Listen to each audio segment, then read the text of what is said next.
अगर आप अपने HTML पेज में या वेब पेज के अंदर पैराग्राफ ऐड करना चाहते हैं तो इसके लिए पैराग्राफ टैग है HTML में, वो यूज़ कर सकते हैं।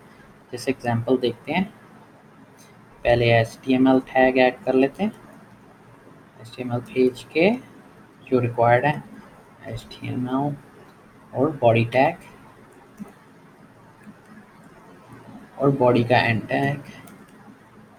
फिर इसके अंदर अगर हम पैराग्राफ लिखना चाहें, दिस इज फर्स्ट पैराग्राफ, और फिर हम एक और दूसरा वाला जैसे पैराग्राफ नेक्स्ट लाइन पे हम करना चाह रहे हैं तो हम इसे कॉपी करके इसमें पेस्ट कर लेता हूँ। मैं अभी आपको फ़र्क दिखाना चाह रहा हूँ कि इसके अंदर हमें टैग की ज़रूरत पड़ती है पैराग्राफ की, उसके बगैर ये काम नहीं करेगा।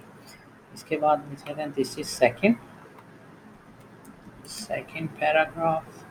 अब इसके अंदर इसे हम सेव कर लेते हैं। इसका मैं रख लेता हूँ p.html।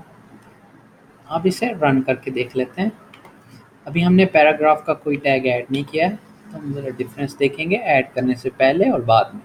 इसे गूगल क्रोम में ओपन कर लेते हैं। आप देखें कि ये नेक्स्ट लाइन पे नहीं आया, द सेकेंड पैराग्राफ, तो ये फर्स्ट में ही आ गया, तो ये एक ही पैराग्राफ के अंदर आ गया। तो इसके लिए है कि हम पैराग्राफ टैग यूज़ करें। इसका है p टैग, स्टार्ट कर लें और फिर p टैग को जहाँ तक आपका पैराग्राफ है उसके पैराग्राफ के एंड पे ये p टैग को बंद कर दें।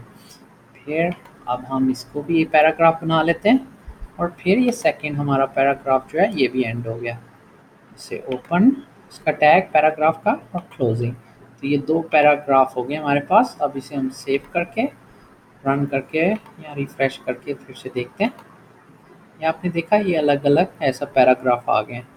तो इसके साथ क्या होता है कि जब आप ये पैराग्राफ टैग लगाते हैं इसके साथ न्यू लाइन आ जाती है, तो आगे जो आप लिखोगे वो नेक्स्ट लाइन के ऊपर ऐसे लिखा जाएगा। तो इस तरह आप अपने पेज के अंदर पैराग्राफ यूज़ कर सकते हैं। हमारे चैनल को सब्सक्राइब कर लें और थैंक यू जी।